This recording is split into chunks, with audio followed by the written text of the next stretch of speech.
আসসালামু আলাইকুম। আজকের অনলাইন ক্লাসে আপনাদের সবাইকে স্বাগতম।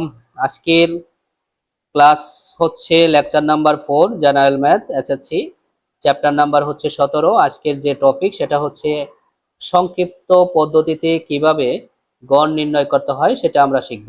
গত ক্লাসগুলোতে আমরা শিখিয়েছি প্রচুরক, মধ্যক, গণসংখ্যা নিবেশন, সারণী তরি বা পরিসর কিভাবে বের করতে হয়, শ্রেণীর সংখ্যা কিভাবে বের করতে হয় সেগুলো আমরা শিখছি। তো আজকে আমরা শিখব সংক্ষিপ্ত পদ্ধতিতে গড় নির্ণয়। খুবই ইম্পর্টেন্ট একটা টপিক।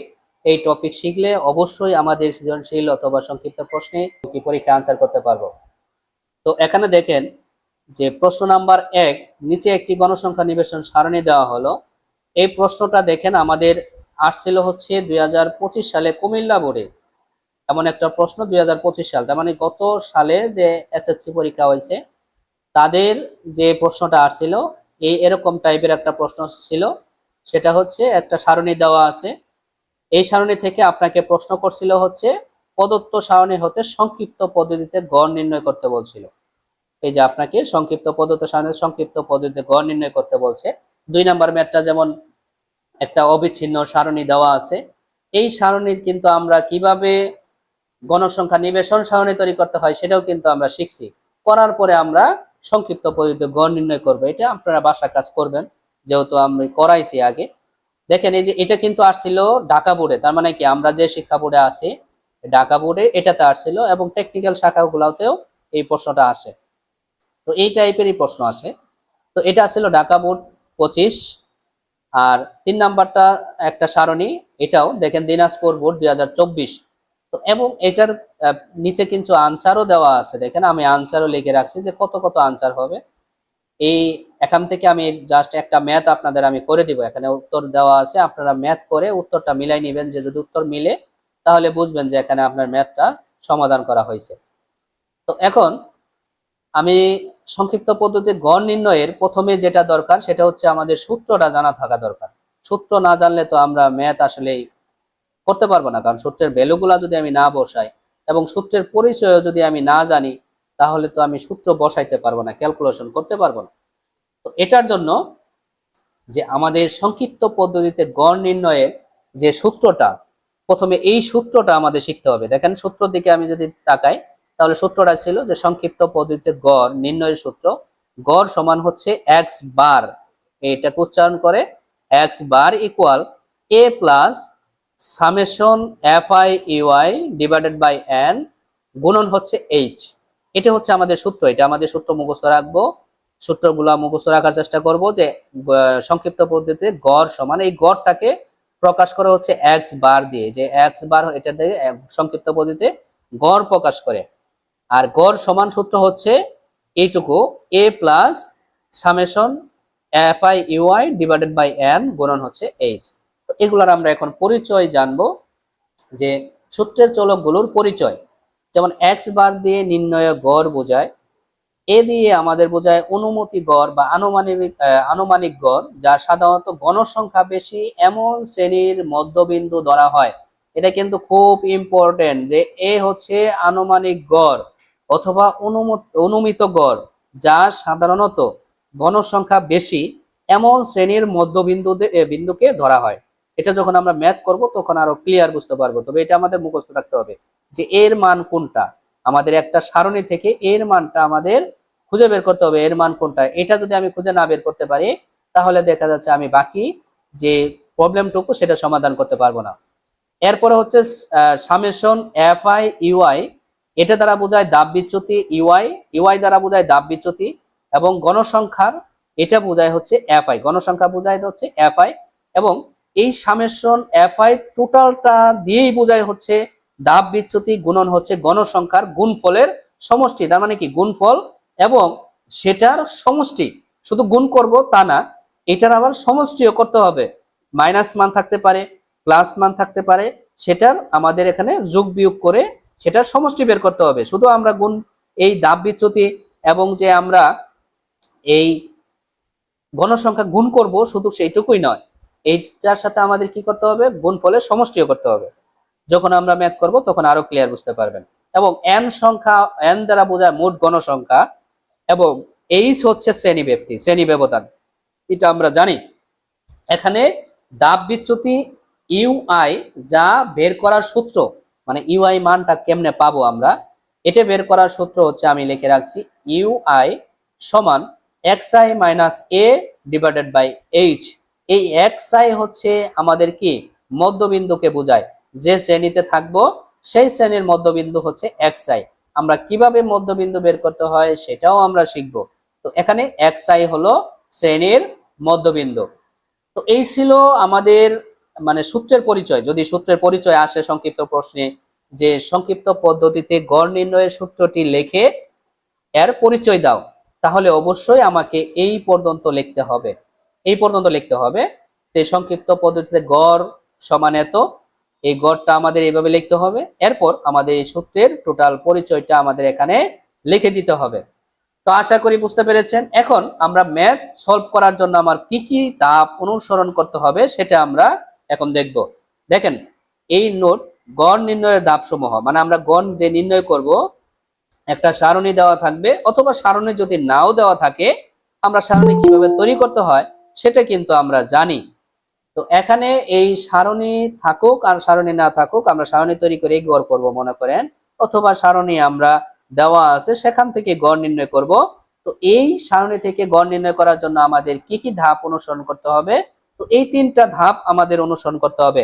1 নাম্বার ধাপ হচ্ছে শ্রেণীর, এই 1 নাম্বার ধাপ হচ্ছে শ্রেণীর মধ্যবিন্দু xi বের করা। তার মানে আমাদের শ্রেণীর কি করতে হবে? মধ্যবিন্দু বের করতে হবে। আমরা শ্রেণী ব্যাপ্তি জানি, সেই শ্রেণী ব্যাপ্তি থেকে শ্রেণীর মধ্যবিন্দু আমরা xi বের করব। 2 নাম্বার কাজ থাকবে অনুমিত গড় বা আনুমানিক গড় এ ধরে দাব বিচ্যুতি ইউআই নির্ণয় করা। তার মানে প্রথম কাজ ছিল শ্রেণীর মধ্যবিন্দু বের করা। দ্বিতীয় নাম্বার কাজ হচ্ছে অনুমিত গড় এ ধরে দাব বিচ্যুতি ইউআই নির্ণয় করা। এরপর 3 নাম্বার কাজ হচ্ছে এফআই ইউআই বের করে তার সমষ্টি সামেশন এফআই ইউআই নির্ণয় করা। তার মানে কি, এফআই ইউআই, এফটা কি বোঝায়? এফআই তে বোঝায় গণসংখ্যা, আর ইউআই তে বোঝায় দাব বিচ্যুতি। এই যে আমরা একটু আগেই শিখে আসছি যে এফআই হচ্ছে কি, ইউআই হচ্ছে আমাদের কি দাব বিচ্যুতি, এটা হচ্ছে ইউআই গণসংখ্যার, এটা গণসংখ্যা, এটা হচ্ছে এফআই। তো এখানে এই যে এফআই ইউআই বের করে তার সমষ্টি সামেশন এফআই ইউআই নির্ণয় করা। তার মানে আমাদের গড় নির্ণয় করার 3টা ধাপ অনুসরণ আমাদের মাথায় রেখে, আমরা ধাপগুলা মাথায় রেখে আমরা গড় নির্ণয় করব।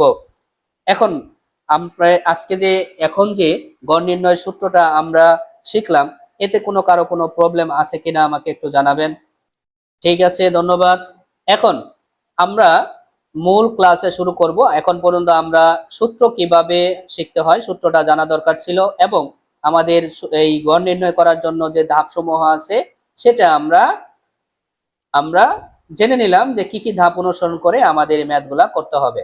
তো এখন আমরা দেখেন, আমাদের প্রথম যে প্রশ্নটা ছিল যে নিচে একটি গণসংখ্যা নিবেশন সারণী দেওয়া হলো, এই যে নিচে একটা গণসংখ্যা নিবেশন সারণী দেওয়া হলো, যেটা আমাদের কুমিল্লা বোর্ড 2025 সালে আসছিল, সেই ম্যাথটা আমি এখানে লিখে রাখছি, এবং এই ম্যাথটাই আমরা সমাধান করব। যদি একটা ম্যাথ আমরা ভালোভাবে মনোযোগ সহকারে কমপ্লিট করে আমাদের এই পরিসংখ্যান থেকে যতগুলা অঙ্কই আসুক না কেন, যে সংক্ষিপ্ত পদ্ধতিতে গড় নির্ণয় করো, আমরা সকল প্রশ্নের সমাধান ইনশাল্লাহ দিতে পারবো। শুধুমাত্র যদি একটা ক্লাস, এই ক্লাসটা যদি মনোযোগ সহকারে দেখি এবং সেই অনুযায়ী আমাদের যে বাসার কাজ দেওয়া থাকবে সেগুলা যদি আমরা প্র্যাকটিস করি, এবং আমাদের বইয়ে এবং টেস্ট পেপার এবং গাইডে আরো অনুশীলন করার জন্য আরো ম্যাথ থাকবে, অথবা আমাদের যে পিডিএফ ফাইল আমরা দিব, সেইগুলা যদি প্র্যাকটিস করেন, সেগুলা করলেই ইনশাল্লাহ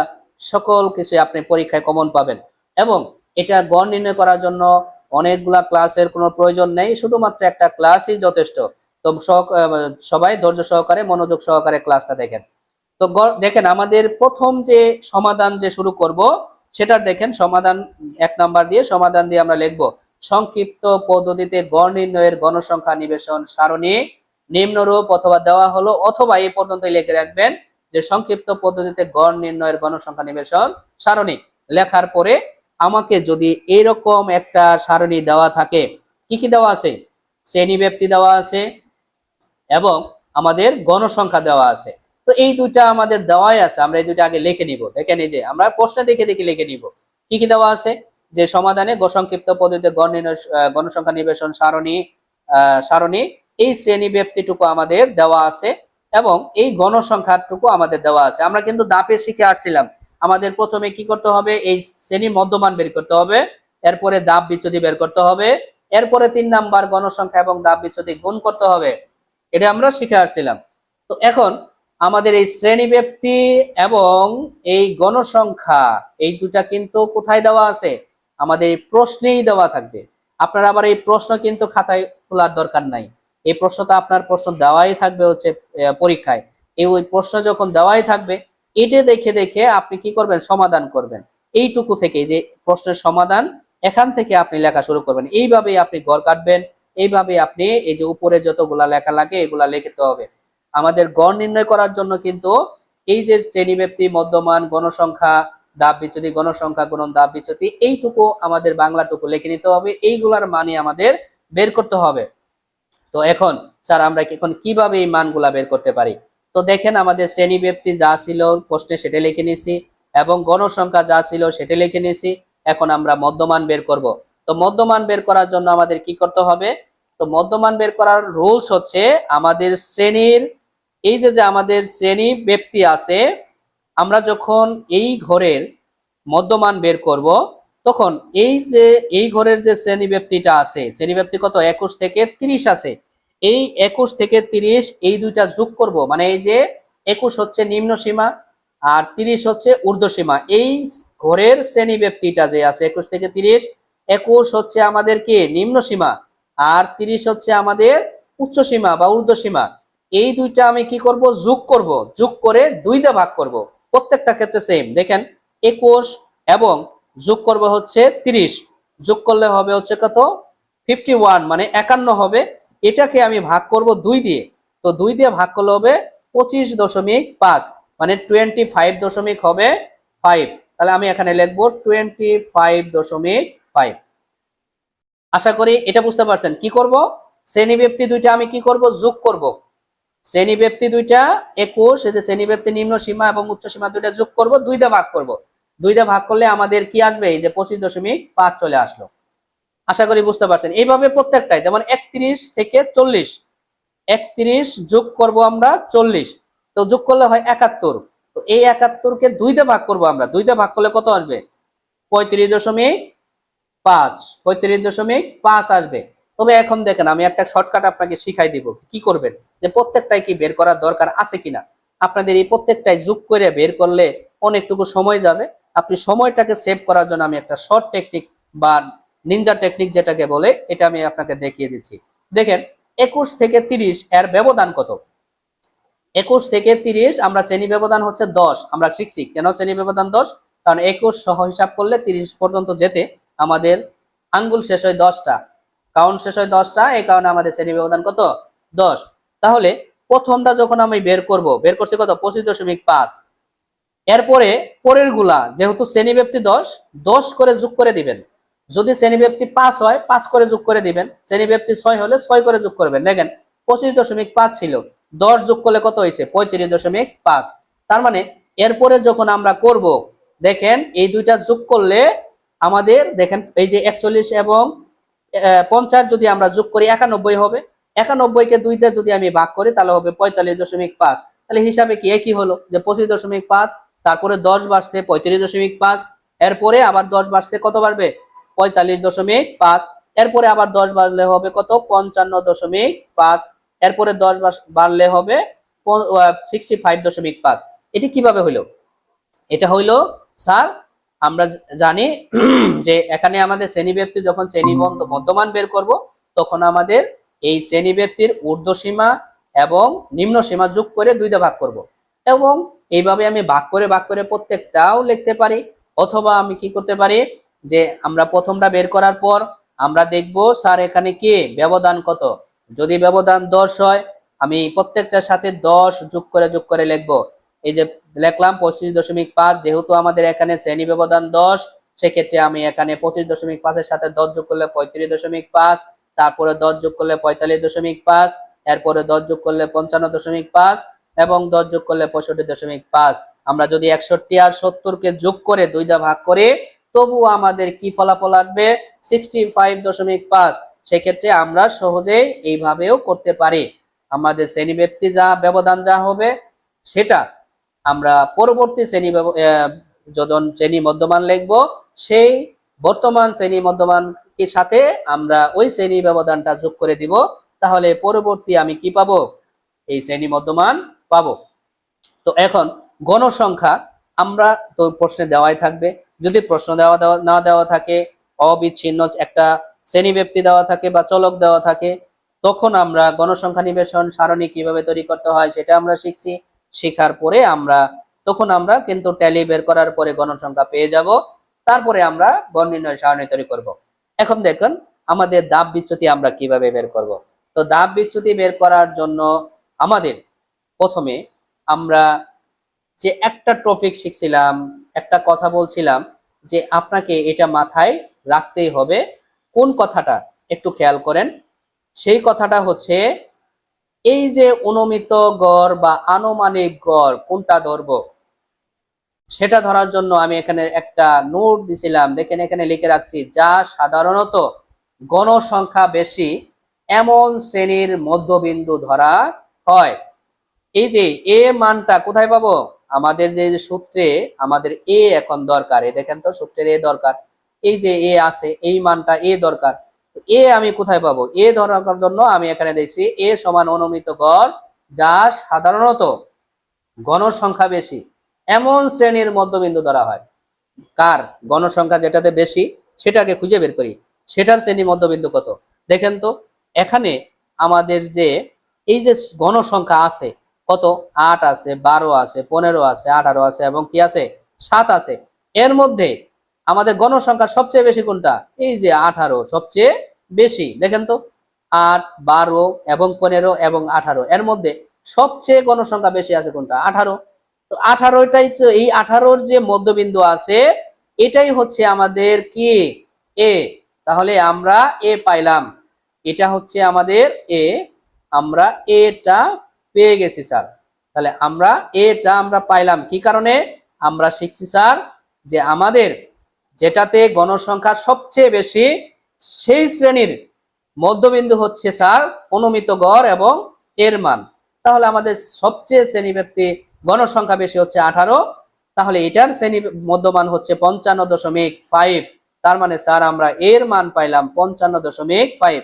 এই যে আমরা ইউ আই যখন আমরা বের করব সেটার কত এর মান পাইছি আমরা 55.5। আর শ্রেণীব্যাপ্তি এইচ এর মান তো আমরা জানি কত, এর শ্রেণী ব্যবধান কত? 10। আমরা শিখিয়ে ফেলছি, তাহলে শ্রেণী ব্যবধান 10। এবং এক্স আই কোনটা? এই যে আমরা এক্স আই তো আমরা শিখছি, মধ্যমান বের করছি যেহেতু এক্স আই তো শিখে ফেলছি। কারণ এই ঘরের জন্য আমাদের শ্রেণী মধ্যমান কত? 25.5। এই ঘরের জন্য কত? 35.5। এই ঘরের জন্য 45.5। তো এখন এখানে আমরা এই ইউআই এর মান কত হবে এখানে লিখতে হবে। তো এই মানটা বের করার জন্য আমার যে সূত্র ফলো করা দরকার সেটা কিন্তু আমি এখানে লিখে রাখছিলাম, যে আমাদের ইউআই মান বের করার জন্য আমাদের যে সূত্র দরকার সেটা হচ্ছে ইউআই সমান xi minus a divided by h। এবং কি আমরা এই প্রশ্নের বেলা ধাপ বিচ্যুতির বেলায় এখানে লিখে রাখছি। আপনি যদি পরীক্ষায় ইউআই সমান xi মাইনাস a h এই ঘরে লিখতে ভুলে যান তো কোনো সমস্যা নাই, কিন্তু ধাপ বিচ্যুতি লেখার পরে ইউআইটা এখানে লেখেন। এখানে যে আপনাকে এই সূত্রটা লিখতেই হবে এরকম কোনো বাধ্যবাধকতা নেই। তবে যদি আপনি এখানে লেখেন সবচেয়ে বেস্ট, যদি না লেখেন তবু ম্যাথ কাটা দিবে এরকম কোনো অপশন নাই। তবে এই যে মধ্যমান যে xi, গণসংখ্যা যে fi এবং ধাপ বিচ্যুতি যে ইউআই সেটা অবশ্যই আমরা এখানে লিখবো, এবং গণসংখ্যা ধাপ বিচ্যুতি গুণ করলে যে fi ui হয় সেটাও আমরা এখানে লিখবো। তবে এখানে আমাদের সূত্র আমরা না লিখলেও হবে, মান এখানে কি লিখবেন চোখ বন্ধ করে আপনি মান দিয়ে যাবেন, রেজাল্ট ফলাফল সঠিক হবে এবং আনসার ও সঠিক সমাধান করতে পারবো। তবে আমরা একটু দেখি যে আমাদের যদি সংক্ষিপ্ত প্রশ্নে আসে যে আমরা এটা কিভাবে বের করলাম, ইউআই সমান xi minus h a minus divided by h. U i সমান xi minus a divided by h, এরকম যদি সংক্ষিপ্ত প্রশ্ন আসে, অথবা আমাদের এই তিনটা মান দেওয়া আছে, h এর মান বের করতে বলছে, সেটাও যদি সংক্ষিপ্ত প্রশ্ন আসে, অথবা আমাদের দিল ui এর মান, h এর মান এবং এর মানটা দিছে, প্রশ্নে আমাকে বলছে xi এর মান কত, এটা যদি বের করতে বলে সেক্ষেত্রে তো আমার অবশ্যই দরকার হবে। এর জন্য আমরা একটু সমাধানটা দেখি, এরপরে আপনাদের নিনজা টেকনিক শিখাই দিব, আপনারা চোখ বন্ধ করে কি করবেন, এই মানটা পুরাটাই লিখতে পারবেন। তো এখন আমরা এটা কিভাবে বের করব দেখেন। এই ঘরের জন্য কত হবে, এই ঘরের জন্য আমাদের যে সমাধান করার জন্য আমাদের সূত্র ইউআই, আমরা একটু বের করি যে ইউআই সমান লিখবো হচ্ছে xi মাইনাস হচ্ছে a ডিভাইডেড বাই হচ্ছে h। এখন একটু দেখেন, এই যে ইউআই, এই ঘরের জন্য কিন্তু আমি করতেছি, তো এটার জন্য আমাদের xi এর মান কত, xi এর মান হচ্ছে 25.5, আমি এখানে আমি লিখবো 25.5। এখন এর মান কত, এ কিন্তু আমরা এখানে শিখছি, এর মান পাইছি, আমরা কি পাইছি 55.5, এর মানটা আমরা এখানে লিখে দিব 55.5। আর এই সমান আমি কি পাইছি, শ্রেণী ব্যবধান কত 10। তো এটা আমরা জানি বা আগেই বুঝতে পারছি যে এখানে শ্রেণী ব্যবধান কত। তো এখন এই 25.5 থেকে আপনি বিয়োগ করবেন হচ্ছে 55.5, বিয়োগ করলে হবে -30, -30 হইলো, তার মানে 30 হইলো, ভাগ হচ্ছে 10। এখন এই -30 কে যদি আমি 10 দিয়ে ভাগ করি তাহলে হবে কত, 3 × 10 = 30, মানে -3। তার মানে এখানে যে আমি মানটা পাইলাম সেটা হবে কত, -3 পাইলাম। কত পাইছি, -3। এখন এটা যদি আমি করতে যাই 2 নাম্বার, এই যে এই ঘরের জন্য যদি আমি কি করতে যাই, ইউআই এর মান বের করতে যাই, তাহলে আমাদের কি দরকার, এই যে এখানে xi এর মান হচ্ছে 35.5, তাহলে আমি জাস্ট এই যে এখানে 35.5 লিখে দিব। এখন এখানে যদি আমি 35.5 লিখি, যে 35.5 মাইনাস এখানে যে 55.5, এটা হচ্ছে এর মান, এর মান তো আমি পাইছি, যা পাইছি সেটাই হবে বারবার, এবং এই 10 দিয়ে আমি কি করব, ভাগ করব। তো এটাকে যদি আমি ভাগ করি তাহলে হবে কত, 35.5 থেকে -55.5 বাদ দিলে থাকবে হচ্ছে -20, এবং 10 দিয়ে যদি ভাগ করি তাহলে হবে -2, তাহলে এখানে আমি পাইলাম -2 পাইলাম। এখন এইভাবে তো আপনি বের করতে পারবেন, সমস্যা নেই। এই যে এখানে আমরা যদি এটা করি, আমি নিনজা টেকনিকটা শেখাই দিব, এত আপনারা ঝামেলার মধ্যে যাবেন না। এই যে 55.5 এটার যদি করি, এটার আমি আগে এটা বের করি, দাব বিচ্যুতিটা বের করি, কত হবে 55.5 যদি আমি বের করি, দেখেন আমাদের তাহলে এখানে হবে 55.5 এবং এর মানও পাইলাম 55.5 এবং শ্রেণী ব্যবধান হচ্ছে 10, তাহলে 55.5 এবং 55.5 বিয়োগ করলে কত হবে, 0, ভাগ হচ্ছে 10। পৃথিবীর যে কোনো মান যদি শূন্যকে যদি পৃথিবীর যে কোনো মান দিয়ে ভাগ করি তাহলে ফলাফল শূন্য, এটা মনে রাখবেন যে শূন্যকে যদি আমি 1 কোটি দিয়েও ভাগ করি তাহলে ফলাফল শূন্য, তাহলে এখানে আসবে কত, শূন্য পাইলাম, তার মানে কত, শূন্য। এখন দেখেন এখানে নিঃসন্দেহে কত আসবে, 1 আসবে। এখন আপনাকে এটাই আমি শিখাতে চাচ্ছিলাম, যে নিনজা টেকনিক এটাই শিখাই দিব, যে আপনি কি করবেন, এই যে যেটাতে আপনি অনুমিত গড় পাবেন সেই ঘরে আপনি দাব বিচ্যুতি দিবেন 0, দেওয়ার পর উপর দিকে আপনি মাইনাস মান লিখতে থাকবেন, যেমন শূন্যের চেয়ে ছোট কি -1, তার চেয়ে ছোট -2, তার চেয়ে ছোট -3, এরপর যদি আরো গড় থাকতো তাহলে -4, এরপর আরেকটা গড় থাকলে -5, এইভাবে আপনি যেতেই থাকবেন। এবং আপনি যখন নিচের দিকে যাবেন তখন দেখেন আপনি এটা সহজে বুঝতে পারতেছেন যে 65.5 থেকে যদি অনুমিত গড় 55.5 আমি বিয়োগ করি তাহলে থাকবে 10, আর শ্রেণী ব্যবধান 10 দিয়ে যদি ভাগ করি, 10 কে 10 দিয়ে ভাগ করলে থাকবে হচ্ছে 1। এখন এই যে আপনি নিচে উপরে তো দেওয়া শিখলাম, কি করলাম, যে 0 ছোট হলো -1 -2 -3, এইভাবে আমি লিখছি, তো নিচেও সেম ভাবে লিখবো, কি মান লিখবো, এবার প্লাসের মান লিখবো, যে শূন্যের সাথে বড় কি +1, এরপরে বড় +2, এরপরে +3, প্লাস দিতে হবে না কিন্তু এইভাবে লিখবেন 1 2 3। এরপর যদি আরো গড় থাকে, আপনি আরো যদি গড় থাকে সেক্ষেত্রেও আপনি লিখতে থাকেন, সমস্যা নাই। কি লিখবেন, 1 এর পরে 2 হবে, 2 এর পরে 3 হবে, 3 এর পরে 4 হবে। তার মানে আমরা কিন্তু সহজেই বুঝতে পারলাম, বা আপনার টেকনিকটা বুঝতে পারছেন, যে ধাপ বিচ্যুতি বের করার জন্য আমাদের যে সবসময় সূত্র দরকার সেটা না, এটা আমরা সহজেই বের করতে পারি। কিভাবে, আমরা প্রথমে অনুমিত গড় আমরা চিহ্নিত করে নেব, যে অনুমিত গড় কোনটা। তো অনুমিত গড় আমরা চেনার জন্য আমি টেকনিকই শিখাই দিছি, সেটা কি বা আমি শিখিয়েছি যে সর্বোচ্চ গণসংখ্যা বা সবচেয়ে বেশি গণসংখ্যা যেটা থাকবে সেটাই আমাদের আনুমানিক ভাবে সেটা অনুমিত গড় বা আনুমানিক গড় আমরা হিসাব করি। তো সেটার আমি শ্রেণীর মধ্যবিন্দু যেটা 55.5, 18 ছিল আমাদের শ্রেণীর কি সবচেয়ে বেশি গণসংখ্যা, সেটার মধ্যমান হচ্ছে 55.5, সেটা আমি লিখে নিছি। লেখার পরে আমরা কি করব, সেটাতে আমরা শূন্য দিব, আর উপরের যে মানগুলা ধাপ পিছুতে লিখবো -1, -2, -3, -4 এইভাবে দিতে থাকবো, এবং নিচে আমার যে কটা গড় থাকবে সেই অনুযায়ী 1 2 3 4 এইভাবে দিতে থাকবো। আশা করি বুঝতে পারছেন। এখন আমাদের প্রয়োজন হচ্ছে গণসংখ্যা। এই গণসংখ্যা এবং ধাপ বিচ্যুতি গুণ করব। কি করব? গুণ করব। এখানে লেখাই আছে গণসংখ্যা গুণন হচ্ছে কি ধাপ বিচ্যুতি, এফআই গুণন ইউআই। এটা কি করব, যে এফআই আর ইউআই কোনটা, এই ঘরে যে গুণফলটা করব, এটা কত লিখবো? এখানে এফআই হচ্ছে কি 8, আর ইউআই পাইছেন কত? -3। এফআই হচ্ছে 8 আর ইউআই হচ্ছে -3। তো এই দুইটা গুণ করে আমি কোথায় লিখবো? এই গণসংখ্যা ধাপ বিচ্যুতি এই ঘরে লিখবো। তো এটা আমরা গুণ কিন্তু জানি যে 3 আর 8 গুণ করলে 3 8 24 হয়। তাহলে আমি এখানে লিখবো অবশ্যই, এখানে যেহেতু মাইনাস আছে তাহলে অবশ্যই আমার এখানে কি দিতে হবে? মাইনাসটা থেকেই যাবে। তাহলে -3 আর 8 গুণ করলে কত হবে? 24 হবে, আমরা সেটা লিখলাম। এরপর এখানে কত লিখবো? এখানেও সেম, এই যে -2 আর এই যে 12 গুণ করে লিখবো। তাহলে 12 এবং -2 গুণ করলে 12 দুগুণে কত হবে? 24 হবে, সেটা আমরা লিখলাম।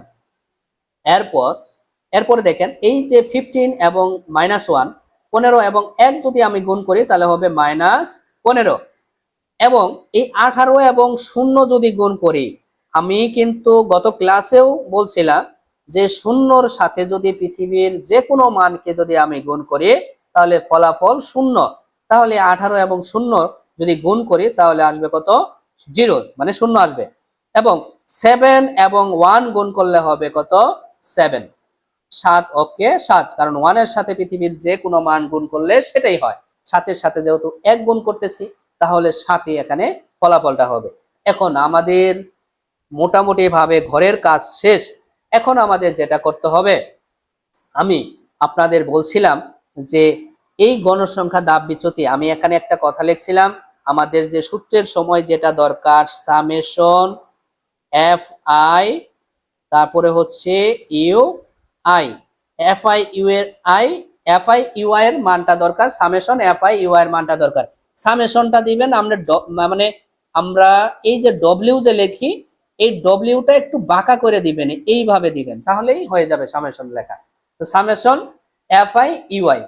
এখন এটা হচ্ছে আমাদের বলছিল যে এফআই ইউআই এর সমষ্টি, গুণফলের সমষ্টি। তো এটা করার জন্য আমাদের কি করতে হবে? এই মানটা কোথায় পাবো? এই মানটা লেখার জন্য আমাদের এই মাইনাস মানটি আগে কি করতে হবে? যোগ করতে হবে।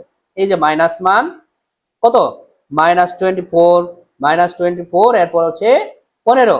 এটা আমরা কি করব?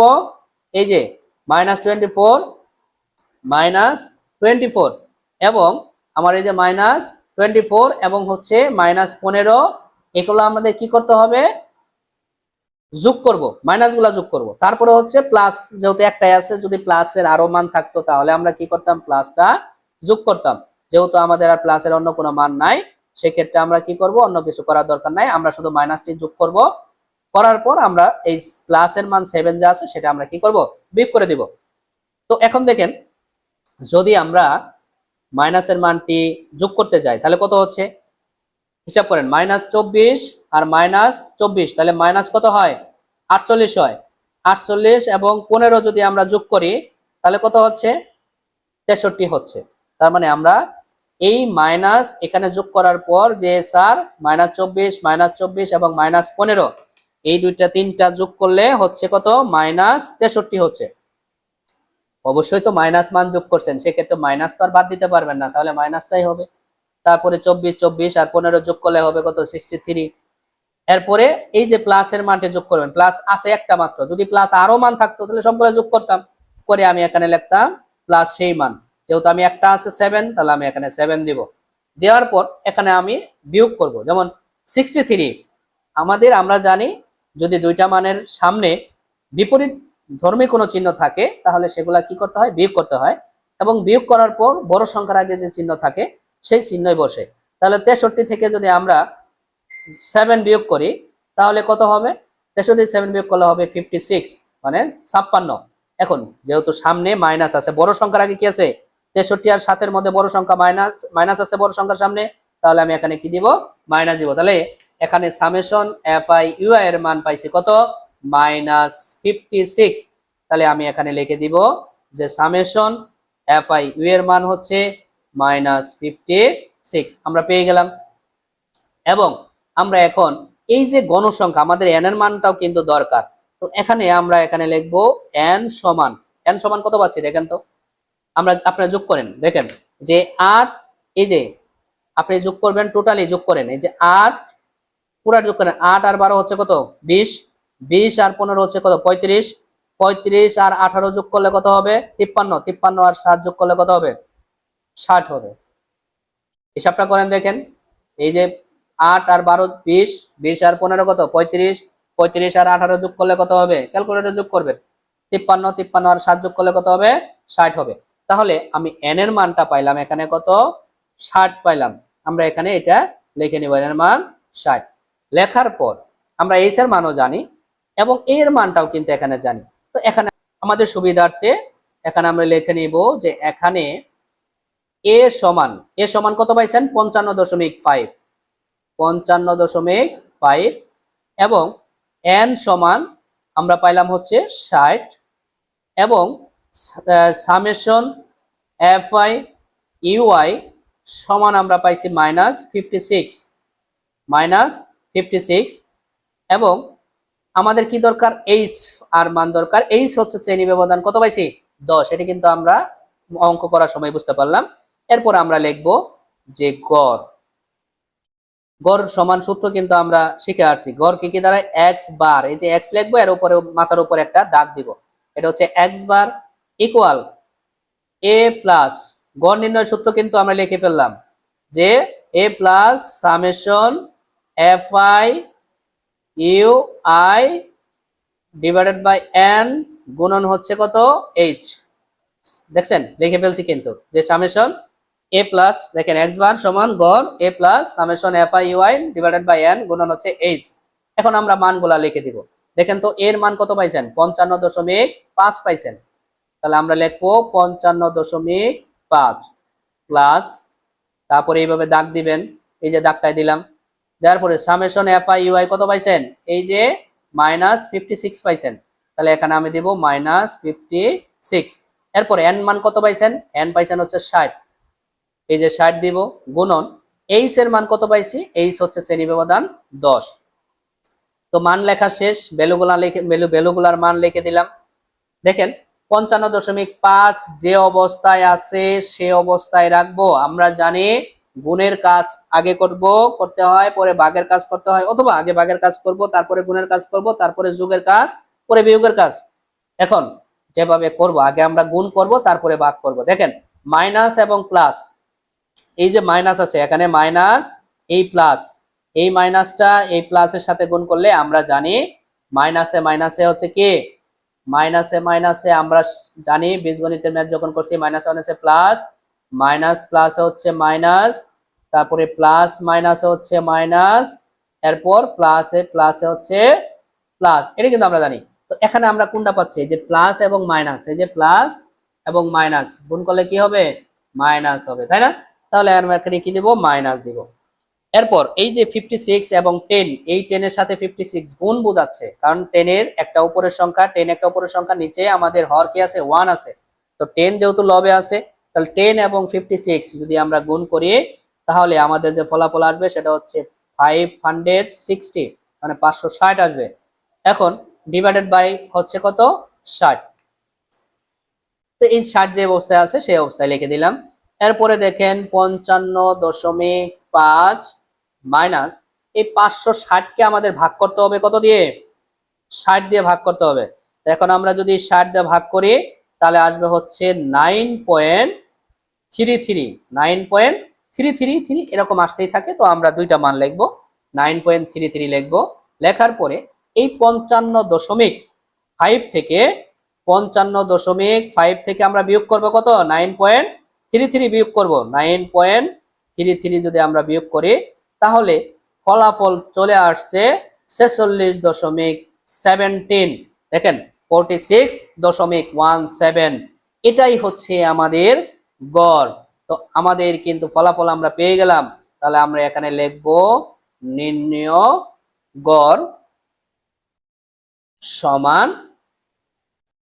46.17। তবে গড়ের আনসার লেখার সময় অবশ্যই ব্র্যাকেটে আপনি প্রায় কথাটা একটু লিখে দিবেন, কারণ সবকিছু এই যে অনুমিত গড় আনুমানিক ভাবেই কিন্তু আমরা হিসাব করে এই গড়টা বের করছি। তবে এর জন্য আমাদের প্রায়টা লিখে দিব, কারণ কি 7 এর পরে কিছু মান থাকতে পারে, সেই সুবিধার্থে আমাদের অঙ্কটা যেন ভুল না হয়। হতে পারে দশমিকের পরে 17 এর পরে আরো কিছু সংখ্যা থাকে ক্যালকুলেটরে, সেই মানগুলো এতটুকু আমরা লিখতে পারবো না।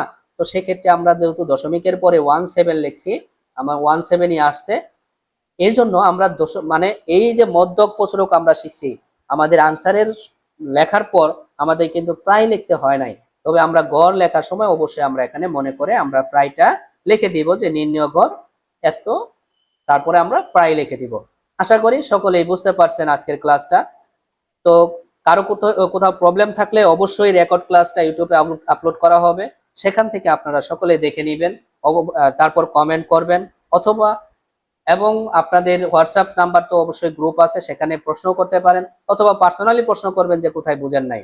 এবং ডেসক্রিপশনেও আপনার দেখা যায় হোয়াটসঅ্যাপ নাম্বার দেওয়া থাকবে, এবং পেজের লিঙ্ক দেওয়া থাকবে, গ্রুপের লিঙ্ক দেওয়া থাকবে, সেখান থেকে অবশ্যই জয়েন হয়ে সেখানে প্রশ্ন করবেন। আর যেগুলো আমরা এতদিন এই যে ক্লাসে লেকচার নাম্বার 5 আজকে গত 1 থেকে 4 পর্যন্ত যা শেখানো হয়েছে সেগুলো প্র্যাকটিস করে অবশ্যই নোট করে রাখবেন, এবং কি গ্রুপে আপলোড করার চেষ্টা করবেন, হোমওয়ার্ক জমা দেওয়ার চেষ্টা করবেন।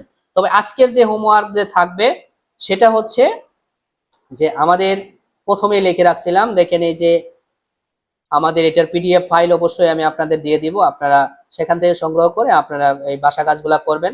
এখান থেকে কিন্তু আমাদের এই যে 1 নাম্বার আমরা কিন্তু করে ফেলছি, 1 নাম্বারটাই আমরা করছি, 1 নাম্বারটাই আমাদের করা শেষ হয়েছে। এই দেখেন আমাদের যে সমাধানে আমরা করলাম আনসার যে 46.17 আসছে, সেটা কিন্তু আমাদের সাথে একদম মিলে গেছে ফলাফলটা, তার মানে ম্যাথটা হয়েছে। এখন এইভাবে আপনি কি করবেন, এই যে 2 নাম্বার ম্যাথটা করবেন।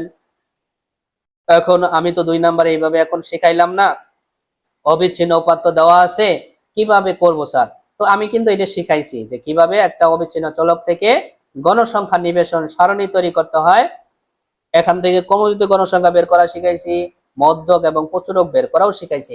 তো অবশ্যই আপনারা পারবেন এটি কিভাবে করতে হয়, এবং ফলাফল আসবে সেটা হলো 75.17। দেখেন প্রত্যেকটার বেলায় কিন্তু প্রায় লেখা আছে, যেটার জন্য আমি বলছিলাম, এবং এটা কিন্তু ঢাকা বোর্ড 2025-এ আসছিল। অবশ্যই এই ম্যাথটা করবেন, বাসায় প্র্যাকটিস করবেন। আপনারা না করলে তো ভুল, মানে আমরা বুঝতে পারবো না যে আপনারা শিখছেন কিনা। দ্বিতীয়ত হচ্ছে করতে যাই প্রবলেমটা হবে যে ফলাফল মিলতেছে না, অথবা রেজাল্ট ঠিক মতো আসতেছে না, কোথাও না কোথাও ভুল হচ্ছে, সেটা আমি সমাধান করে দিব। এবং এই যে 3 নাম্বারটা দিনাজপুর বোর্ড 2024-এ আসছিল, সেটা আমাদের সারণী আমরা যেভাবে করলাম সেই রকম সারণী দেওয়া আছে। তো এখানেও আপনাদের ফলাফল দেওয়া আছে, আপনারা মিলাই নিবেন অঙ্কটা করার পর। এবং এই 4 নাম্বারটাও ফলাফল দেওয়া আছে, সেটা আপনারা মিলাই নেবেন। ঠিক আছে, তাহলে আপনাদের যদি কোনো প্রবলেম না থাকে, সমস্যা না থাকে, তাহলে আজকের ক্লাস এখানেই শেষ করব। তো সকলেই ভালো থাকবেন, সুস্থ থাকবেন, আল্লাহ হাফেজ।